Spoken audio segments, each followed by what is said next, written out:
누가 지어낸 우스갯소리 같아요? 제가 확인해 보지는 않았습니다만 이런 재밌는 얘기를 들었습니다. 예전에 조선 말기 고종 황제 시절에 서양의 선교사들이 한국에 들어오면서 서양 문물도 같이 그렇게 따라 들어왔습니다. 당연히 새로운 것들이나 혹은 신기한 것들이 들어오게 되면 먼저 그 당시 황제였던 고종에게 먼저 소개가 되었다고 합니다. 그 중에 한 선교사가 테니스를 가지고 왔다고 합니다. 고종 황제 앞에서 시범을 보였습니다. 그랬더니 고종께서 가라사대 대단히 재미있군. 땀을 흘리며 힘들게 뛰는 일 그거 하인들이나 시키지 뭐하러 직접들 하는가 그렇다 합니다. 지금 들으니까 우스갯소리가 됩니다. 그렇지만 그 당시 양반 문화 속에서 생각해 보면 고종 황제의 그 코멘트도 일리가 있다 이해가 되는 말이 되겠습니다. 가만히 생각해 보면 우리가 사는 것도 마찬가지일 수가 있습니다. 산다는 것이 무엇인가에 대하여 내가 가지고 있는 생각으로 내 태도가 결정되어 인생을 삽니다. 지금 내 삶에서 일어나고 있는 많은 일들을 두고서 내가 생각하기를 이런 살면서 의당 겪어야지 그렇게 생각하는 일이라면 겪을 만한 일을 겪는다 해서 행복하게 살 수 있습니다. 그러나 지금 내가 겪는 일이 결코 겪어서는 안 되는 일들을 지금 내가 마지못해 겪고 있다 그렇게 생각을 하게 되면 행복하지 못하고 말 것입니다. 사는 것이 아무런 변화도 없이 그저 평안하게 그리고 아무것도 부족한 것이 없이 풍족하게 그래서 편히 먹고 사는 것이 인생이어야 한다 그렇게 생각을 하고 살면 땀 흘리고 살고 힘들게 이리 뛰고 저리 뛰며 사는 인생은 당연히 불행하다 그렇게 생각하며 살게 될 것입니다. 그러나 사는 것이 그저 편안히 풍족하게 탈 없이 그렇게 무사 안일하게 사는 것이 인생이 아니라 산다는 것은 마치도 산을 올라가듯이 아니면 마치도 바다를 항해 나가듯이 그렇게 새로운 일과 새로운 환경에 도전해 가면서 새로운 일을 체험해 나가는 것이 그것이 인생이다. 그렇게 생각을 하면 사는 것도 달라질 것입니다. 땀을 흘리고 애를 쓰고 그래서 오르다가 미끄러지기도 하고 뛰다가 넘어지기도 할지라도 그것으로 결코 불행해하지 않습니다. 오히려 그래서 더 살맛이 있다 그렇게 생각하면서 행복해하면서 달리고 뛰고 넘어지고 일어서고 올라가면서 그렇게 살 것입니다. 여러분은 인생을 어떻게 이해하고 받아들이면서 오늘을 살아가고 계십니까? 어쩌면 그 이조 말기에 그 고종 황제와 테니스처럼 그런 생각으로 인생을 살고 있지는 않으십니까? 나에게는 제발 힘든 일이 없도록 해 주십시오. 그저 남들의 인생은 좀 힘들어도 괜찮겠지만 나는 좀 편안하게 살아야 하겠습니다. 나에게는 인생의 파도가 몰아치지 않게 해 주시옵소서. 나는 높은 산을 오르지 않고서도 그 정상의 시원한 바람을 맞게 해 주시옵소서. 이렇게 편한 삶을 기도하는 속에 살아가고 있지는 않는지요. 그러다 보니까 모든 것이 나에게 맞추어지면 편안해지니까 세상 사람들도 다 변하여서 나의 기호에 맞는 사람과 살기를 원하게 되고 내 가족 구성원들도 내 배우자도 부모도 내 자녀들도 나에게 맞추어 주어야만 내가 행복할 수 있다 그렇게 생각하게 되고 그래야만 내 인생이 제대로 된 인생이 된다고 생각하여 그렇게 매일매일을 살아가게 될 것입니다. 그렇다면 성경은 과연 어떤 삶의 모습을 우리에게 보여주고 있습니까? 성경의 인물들에 관한 이야기들을 읽으면서 여러분들은 과연 무엇을 발견하실 수 있었습니까?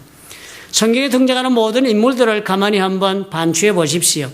그 많은 인물들이 그저 평안하게 아무 탈 없이 조용하게 자기 가진 것을 가지고 즐기며 누리며 증식시키다가 일평생 남을 변화시켜 자신에게 맞추어 가면서 그렇게 한평생을 살다가 평안히 죽음에 들어간 사람의 이야기는 성경에서는 보기가 어렵습니다. 거의 모든 인물들의 인생이 성경에서는 어땠습니까? 하나부터 열까지 그 모든 사람들의 삶은 다 우여곡절을 겪는 것이 인생길이었습니다. 그들은 참으로 의외로도 남들과는 다르게 변화가 많은 인생을 스스로 선택하여서 그리고 그 스스로 선택한 그 길 때문에 그 과정 속에서 땀을 흘리고 애를 쓰며 투쟁해 가면서 살아간 것을 우리가 쉽게 발견하지 않습니까? 한 사람도 예외가 없이 다들 그런 인생을 살았다 하는 이야기가 성경의 인물 이야기예요. 그런데 뭐예요? 성경의 이야기는 그럼에도 불구하고가 아닙니까? 그렇게 우여곡절을 겪었음에도 그럼에도 불구하고 애석하게 넘어졌음에도 그럼에도 불구하고 어리석어 패를 잘못 짚었음에도 그럼에도 불구하고 그들은 하나님으로 인해서 그 과정을 마치도 파도를 타듯이 넘어가고 산을 오르듯이 그렇게 결국은 올라갔다 하는 것을 우리에게 들려주고 있는 것입니다. 성경은 그래서 우리에게 무엇을 말하고자 합니까? 결국 성경은 저와 여러분에게 우리의 이 인생은 과연 어떻게 살아야 좋은가를 말해주고자 하는 것입니다.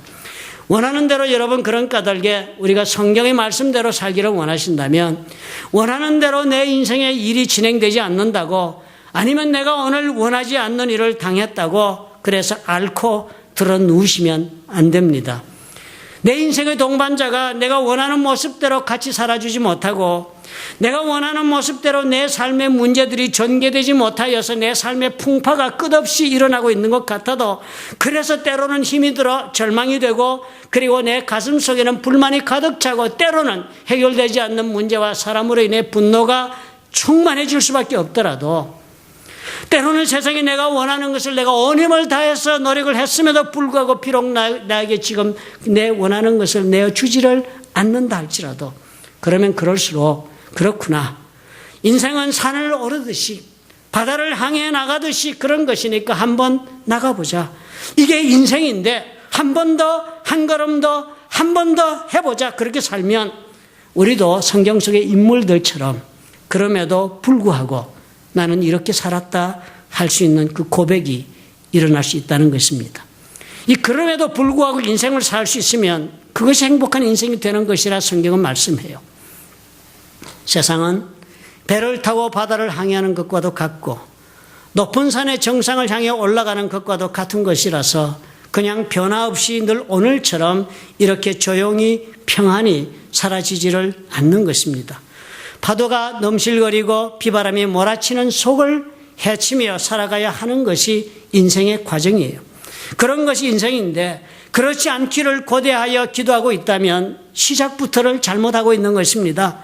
이해가 잘못되어서 그렇게 하면 인생을 제대로 경영할 수 없게 되고 말 것입니다. 인생의 루저는 다른 것이 아닙니다. 파도 속을 통과하기를 거부하면 루저가 돼요. 산을 오르기를 거부하면 루저가 되고 마는 것입니다. 파도 없기를 바란다고 파도가 없어지지 않는 것이라면 차라리 파도를 타며 사는 법을 배워야 좋지 않겠습니까? 아무리 내가 원하여도 높은 산이 내 앞을 가로막고 말 것이라면 차라리 나는 산을 오르는 법을 배우는 것이 인생을 행복하게 사는 길을 터득하는 것이 되는 것입니다. 오늘 바울과 바나바 이 사건을 우리가 읽으면서 이 문제에 대한 비결을 찾아보십시다. 이 사람들은 어려운 문제에 처했을 때 어떻게 그 어려움 속을, 그 파도 속을 통과해 나가고 있었던가. 그래서 결국 이들의 삶이 어떻게 되었던가 하는 것을 생각해 보자는 것입니다.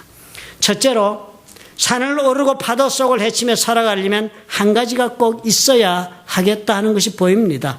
그것은 이유가 있어야 한다 하는 것입니다. 이유. 이 말은 우리 모두에게 누구나에게 사는 이유가 있어야 한다는 것입니다. 인생이 뭐 꼭 그렇게 돼야 하는가? 사는 이유란 것이 왜 필요한가? 그저 이렇게 살면 되지. 사는 이유란 것은 그저 철학자나 선생이나 말하는 것이지. 나 같은 평범한 사람, 아무것도 아닌 사람이 뭐 그런 것까지 필요하겠는가? 그냥 밥 먹고 이렇게 건강하게 사람 구실하고 살면 되는 거지 뭘 그러시는가? 이렇게 말씀하시면 안 된다 하는 것입니다. 본인은 나는 그런 건 없어요 하는 사람이라 할지라도 가만히 지금 오늘 그래도 얼굴에 평안을 잃지 않고 미소를 띠며 살고 있는 그 사람의 모습을 가만히 살펴보면 자신이 스스로 무엇인가 오늘 의미를 두고 행하고 있는 것이 있어서 지금 그렇게 살고 계신 것입니다. 나는 무엇 때문에 오늘 이렇게 이 일을 하고 있는가 하는 것에 대한 해답이 없으시면 모든 일이 의미를 잃게 됩니다. 의미를 잃게 되면은 삶의 하는 일의 모든 것에 있어서 나는 기력을 상실하게 됩니다. 그러므로 그런 까닭에 무슨 일을 하셔도 다 재미가 없어집니다. 조금만 어째도 힘들게 되고 안 되고 불편하고 그래서 불만이 가득 차되고 불평할 수밖에 없어서 그래서 그렇게 된 인생 좌절과 무의미한 일 때문에 의욕을 상실한 무기력한 인생을 사는 것입니다. 내가 사는 이유, 내가 일하는 이유가 사라지면 결국은 심각한 우리는 어떻게 해요? 디프레션에 빠질 수밖에 없어요. 적어도 자기 나름대로 이유가 있어서 우리 할머니들 보면 손주 이렇게 보시는데요. 그 이유가 있어서 손주 보시더라고요. 또 적어도 이유가 있어서 남편을 뒷바라지하면서 가정에서 살림을 사십니다. 적어도 이유가 있어서 오늘 직장에 나가 열심히 일을 하고 그리고 사업을 해서 돈을 벌려고 애를 쓰고 하지 않습니까? 이 이유가 있는 한 여러분은 인생을 계속해 나갈 수가 있습니다. 그러나 오늘 성경을 보면 이것만으로 족하지 않다는 것이에요. 왜냐하면 우리가 살아가는 인생길의 파도는 내가 감당하기 어려운 크기로 내게 다가올 때가 있게 마련이고 산은 오르고 나면 또 더 높은 감당이 어려운 산이 내 앞을 가로막아 설 수도 있는 것이 우리가 걸어가는 삶의 길이기 때문입니다. 그렇게 되면 어떻게 되겠어요? 지금 내가 가지고 살고 있는 이 적은 내가 살고 있는 이 이유는 그 높은 산 앞에서 그 넘치는 파도와 비바람 속에서 침몰하거나 날아가 버리고 말 수도 있는 것입니다. 누구나가 다 사는 것처럼 같은 그런 이유를 가진 것만으로는 우리는 누구나들처럼 그렇게 살기가 어렵습니다. 우리는 예수 믿는 사람들이라서 그렇다면 저 세상 사람들이 살아가는 이유보다는 다른 한 가지를 우리가 가질 수가 있어야겠습니다. 성경에서 보여주는 삶의 모습이에요.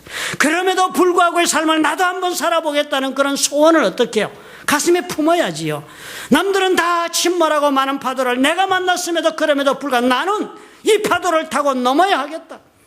남들은 오르기를 포기하고 많은 높은 산들 앞에 가로막혀 그대로 주저앉는다 할지라도 그럼에도 불구하고 나는 이 산을 오를 수 있어야 하겠다 하는 소원을 품고 살아야 그 사람이 믿음의 사람이지요. 그럼에도 불구하고의 인생을 사는 것이 성경적 인물의 모습이에요. 하나님 우리에게 이 모습을 원하십니다. 그렇다면 오늘 어떻게 해야 할까 생각을 우리 한번 해보셔야지요. 우리 바울과 바나바를 보니까 도저히 상상할 수 없는 일이 이 두 사람 사이에 벌어집니다. 이 두 사람 어떤 관계 속에 오늘까지 살아왔습니까? 우리는 이 이야기를 알지요. 이 사울이요. 이 사울을 교회에 들여오게 그렇게 중개자 역할을 한 사람이 바나바였습니다. 사울의 인격과 그의 신앙과 그의 모든 생각에 대한 보증을 썼습니다. 바나바가. 그래서 그를 교회에 데려오고 교회에서 사도들과 교제하도록 중개를 했습니다. 그러고서는 안디옥에서 바나바 교회를 개척하고서는 그 교회 안디옥에 교회를 개척하고 교회가 급작스럽게 성장해 나가자 다수 있는 사울을 불러들여서 같이 안디옥 교회에서 동력한 그런 사람이었습니다. 그래서 사울과 바나바가 이렇게 같이 동력하면서 안디옥 교회를 그 당시 커다란 대형 교회로 성장을 시켰습니다. 그리고 둘이 같이 어떻게 해요? 선교행의 길도 떠났습니다. 먼저는 바나바의 고향에 가서 선교하고 같이 바울과 함께 배를 타고는 바울의 고향이 있는 곳으로 가서 그 지역에서 선교를 하고 그리고 같이 돌아오면서 루스드라에서는 죽음의 그런 자리까지 바울이 떨어지고 그 자리를 바나바도 같이 동행했던 그런 사람이었습니다. 죽음 속에서 죽음 자리까지도 같이 갔던 그 두 사람 서로가 삶의 모든 것을 공유하면서 자신의 모든 것을 서로에게 주면서 같이 동행했던 두 사람 사이였습니다. 이제 그런 두 사람이 좋은 일을 하기로 같이 마음을 나누었습니다. 최고의 짝패였습니다. 하나님 일을 하는데 지난번 1차로 선교여행을 갔다 온 지역에 다시 가서 이제 우리가 개척해 놓은 그 교회 성도들이 어떻게 신앙생활을 하고 있는지 보고 도와주고 오자 하는 제안을 했습니다. 이 두 사람이요. 그런데 이런 좋은 일을 눈앞에 두고 마가 요한 때문에 심각한 말다툼을 벌였다는 것입니다. 사도행전 15장 37절에 적기를 그렇게 적었네요.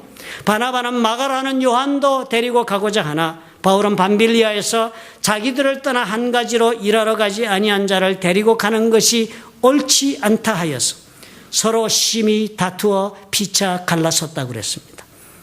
아니 이 두 사람 사이가 겨우 이것밖에 되지 않았습니까? 그동안에.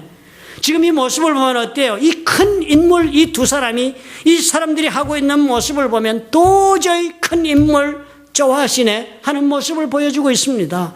아니 서로 뜻이 달라서 서로 그렇게 생각이 달라 서로 마음이 그렇게 상할 정도가 되었다면 우리라도 조언해 줄 수 있겠습니다. 기도부터 한번 해보시지. 그러지도 않고 심히 서로 다툴 것밖에 무엇이 있습니까?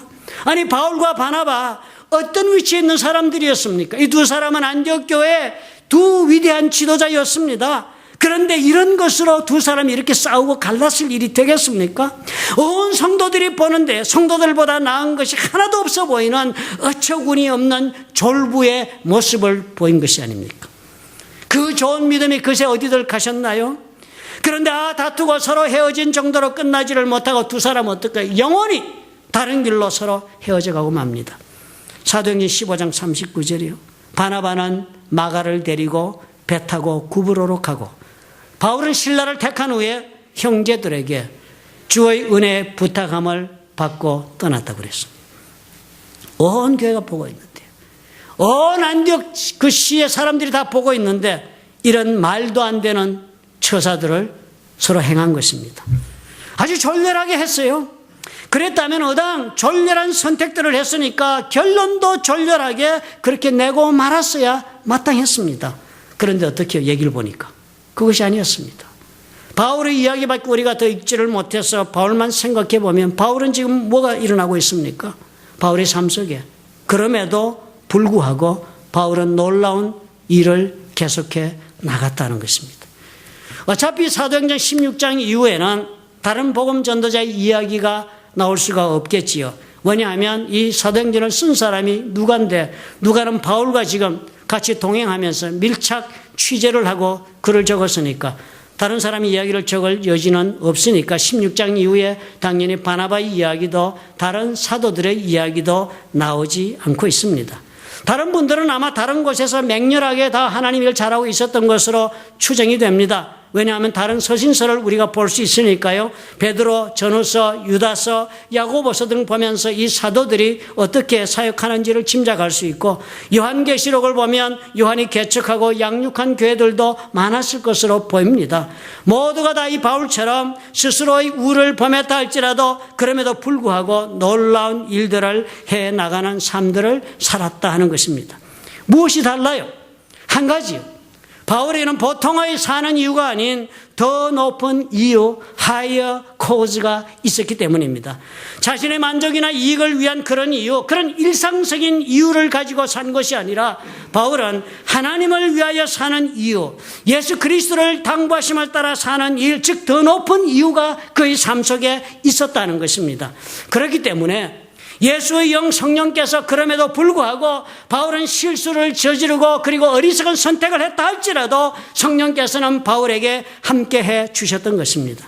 그렇기 때문에 더 높은 이유 그것 때문에 하나님께서 직접 그의 삶에 관여해 주신 그런 삶을 살 수가 있었던 것입니다. 그럼에도 불구하고 인생에는 이런 비결이 담겨 있는 것입니다.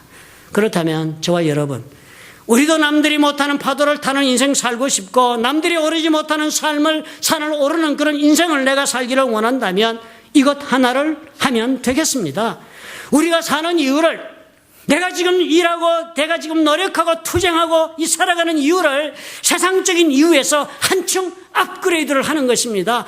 보통의 이유를 위해 사는 대신 어떻게 해요? 업그레이드 시켜요. 이제까지는 결혼 생활도 두 사람이 사는 이유가 서로 사랑하고 서로를 위하여 사는 것이 결혼 생활의 이유였다면 이것만 가지고는 그럼에도 불구하고 인생을 살지 못해요.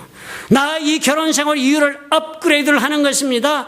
종전에는 서로를 위한 사랑이 결혼 생활의 목적이었고 이유였지만 이제는 어떻게 해요? 우리 두 사람의 사랑이 하나님을 위한 사랑으로 자라가서 하나님을 위해 사는 부부로 결혼 생활을 하겠다 사는 이유를 업그레이드 하는 것입니다. 더 높은 이유가 있는 부부 생활이 되도록 삶의 이유를 업그레이드해요. 그러면 어떻게 해요? 아무리 큰 파도가 결혼 생활에 닥쳐와도 침몰하지 않습니다. 오히려 그럼에도 불구하고 우리 부부는 놀라운 사랑의 삶을 살아내었다고 말할 수 있는 그런 부부가 될 것입니다. 손주아를 돌보시는 할머니들 많으시니까요. 그 이유도 여러분 업그레이드 하실 수 있습니다.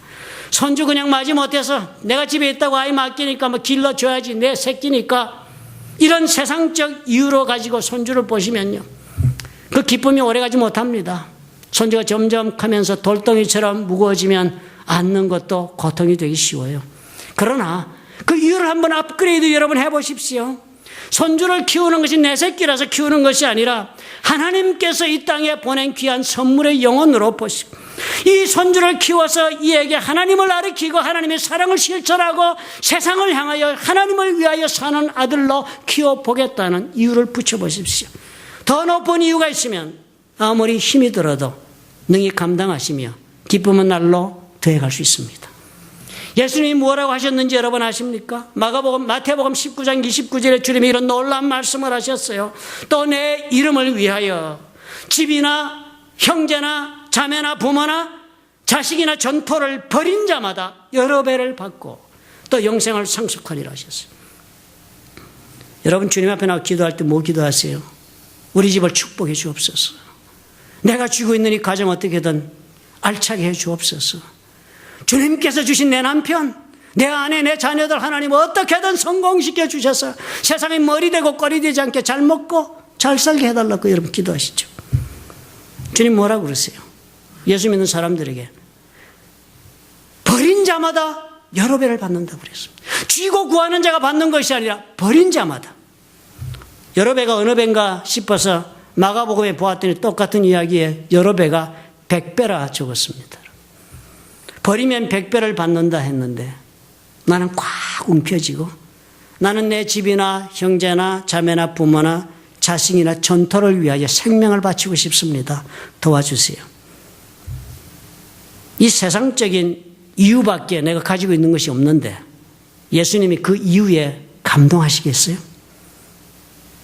여러분 사업도 그렇게 하십시오. 직장도 다녀도 여러분 그렇게 다니십시오. 돈 많이 벌어 나중에 좋은 일 하겠다 여러분 그런 말 하는 것으로 족하지 않습니다. 돈 많이 벌어서 인생 좋은데 남에게 좋은 일 안 할 사람 누가 있겠습니까? 예수 안 믿어도 그건 다 해요. 마태복음 6장 19절 주님이 재물에 관해서 뭐라 말씀하세요? 너희를 위하여 보물을 땅에 쌓아두지 말라. 오직 너희를 위하여 보물을 하늘에 쌓아두라 그러시면서 뭐라 말씀하십니까? 네 보물이 있는 그곳에는 네 마음도 있다. 네 마음도 있다. 땅에 꼭 구하고 있으면 너는 마음이 땅에 있다는 것이고 더 높은 것을 구하면 너는 더 높은 그곳에 네 마음이 있다. 그렇게 말씀하시는 예수께서 보물을 이 땅에 품고 살려고 구하는 것 여러분 예수께서 도와주시겠습니까? 돈 버는 이유를 여러분 더 높은 데 두십시오. 우리의 가정과 나의 삶과 선을 행하기 위한 정도의 돈을 버는 것이 아니라 하나님을 위하여 예수 그리스도를 위하여 나는 일을 한다 하는 높은 곳에 목표를 두십시오. 공부하는 것 그래야지요. 교회를 다니는 것도 나를 위해서 다닐 것이 아니라 예수를 위하여 주를 위하여 다니시는 선택을 하시면 더 높은 이유를 가지시는 것입니다. 사는 이유요. 세속적이고 지극히 육적인 이유에 머물러 몸부림치는 것으로 인생이 다 되지 않습니다. 사는 이유를 업그레이드 하셔야 해요. 내가 지금 사는 이유가 내 삶을 통해 하나님이 기뻐하시는 일을 하는 것이 이유가 되고 지금 내가 사는 이유가 예수 그리스도를 위하여 사는 것이 이유가 되게 하십시오. 업그레이드가 되면 인생이 달라진다고 성경이 지금 우리에게 도전하는 것입니다. 그럼에도 불구하고 인생이 되면 사소한 일에 흔들리며 침몰하지 않을 수 있습니다. 그러려면 더 높은 이유, 내가 지금 이 일을 하는 이유가 하나님에게 있어야 합니다. 그리고 그 높은 이유가 있으면 주께서 직접 감당해 주시는 인생을 살 수 있습니다. 바울이 그렇게 했습니다. 바울이 엉뚱한 실수를 저지르고 사람들 앞에 그런 망신스러운 모습으로 일을 했지만 그럼에도 불구하고 바울에게는 그 어느 누구도 빼앗을 수 없는 하나님을 향한 높은 이유가 있었습니다. 그랬더니 바나바 헤어지고 갈라쓰고 그런 볼상사나운 실수를 했음에도 하나님은 저와 여전히 함께 하셨습니다. 바울이 바나바를 잃었다면 바울은 많은 것을 잃은 사람이 됩니다. 그동안 바나바가 무엇을 해주었습니까? 오늘의 바울이 있도록 해준 장본인이 바나바였습니다. 선교도 바나바가 있었기 때문에 함께 할 수 있었고 바나바의 고향인 구로부터 그리고 자기 고향까지 갈 수 있었던 것이고 이 모든 일을 할 수 있도록 자신의 신분에 대한 보증을 하며 후원해 준 사람이 바로 바나바였습니다. 모든 것이었습니다. 그런 바나바를 잃었으니까 바울로서는 인생 최대의 손실을 자신의 어리석음으로 자초한 현명하지 못한 일을 저지른 선택을 했습니다. 그래서 선택의 여지가 없어 신라와 동행을 결정하지 않습니까?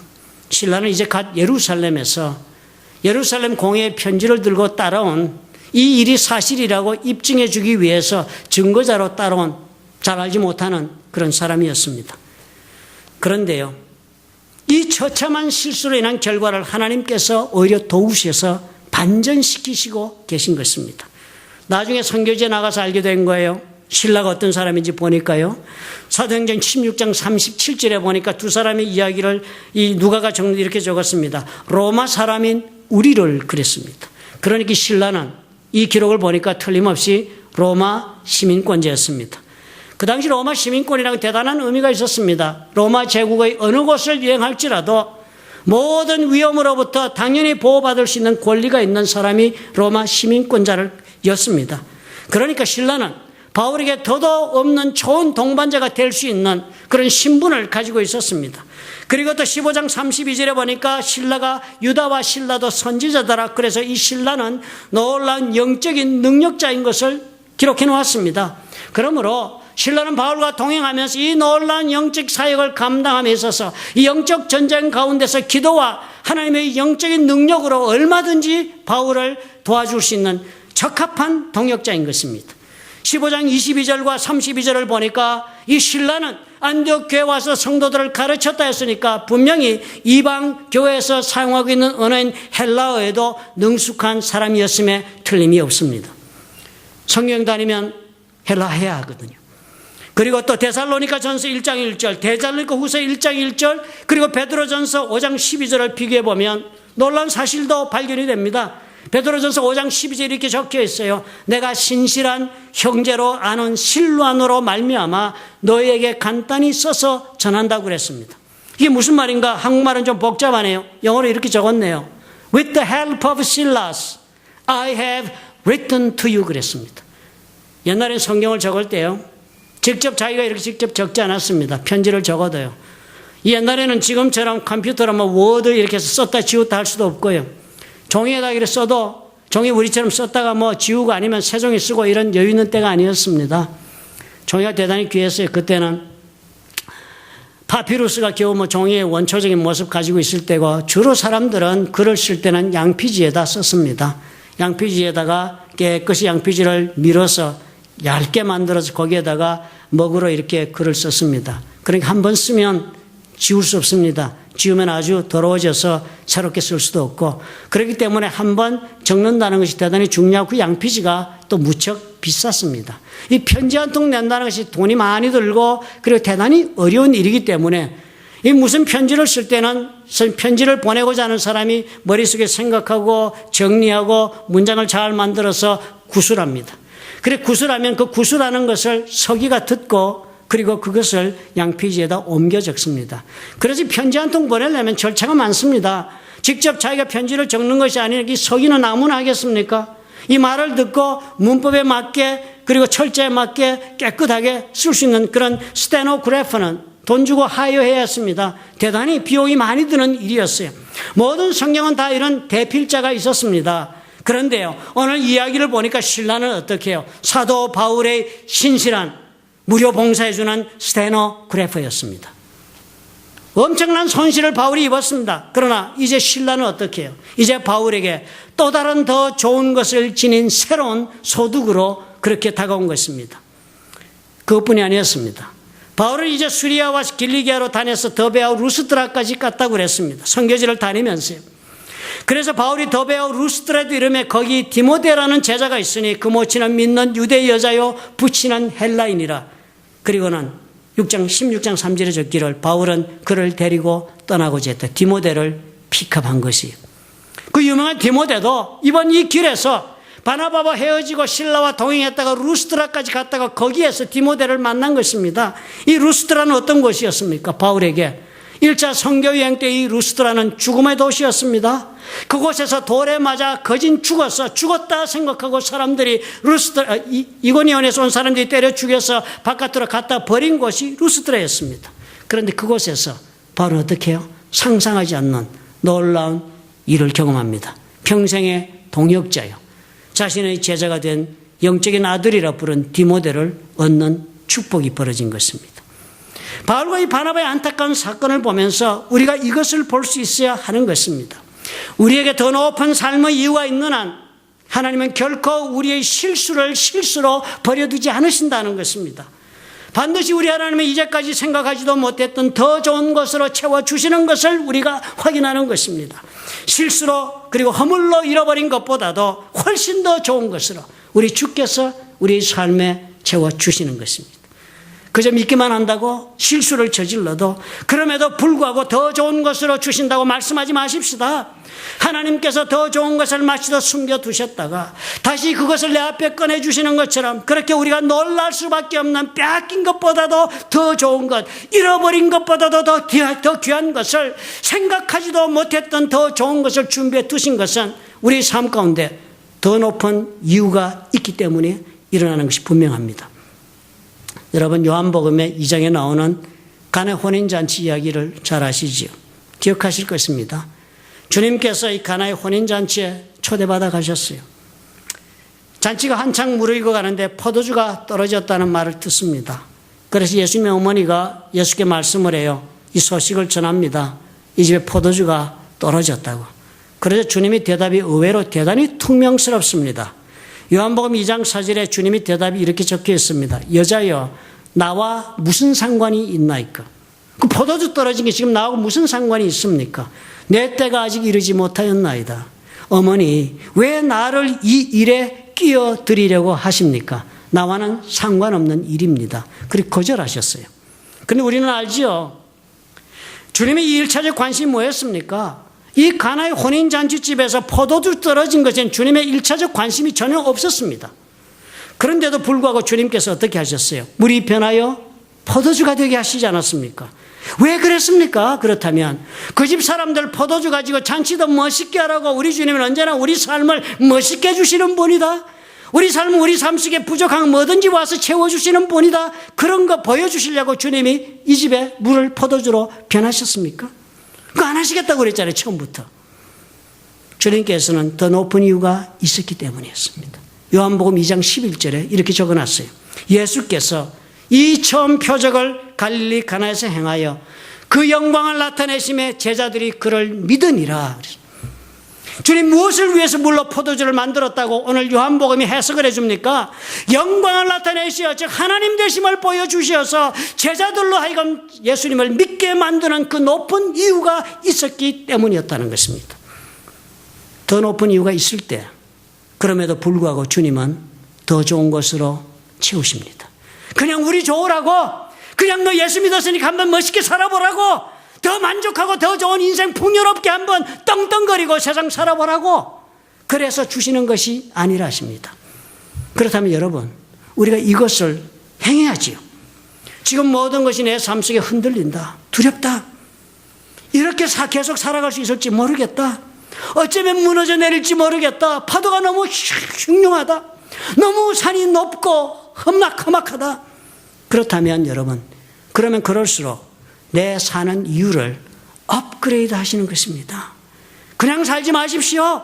그러면 여러분 누구나처럼 밖에 살지 못합니다. 아니 어쩌면 우리는 예수를 믿는 까닭에 누구나처럼도 살지를 못할지 몰라요.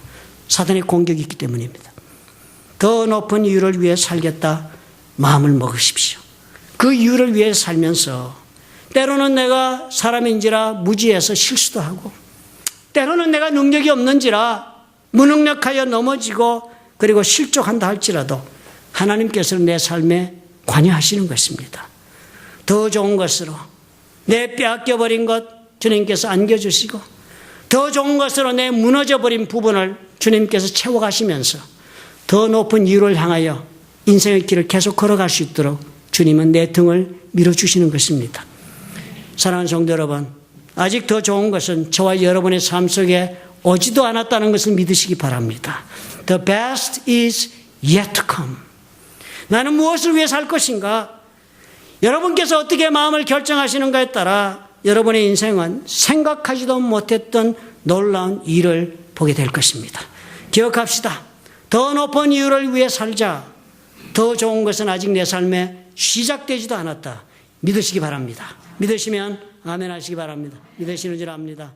기도하겠습니다.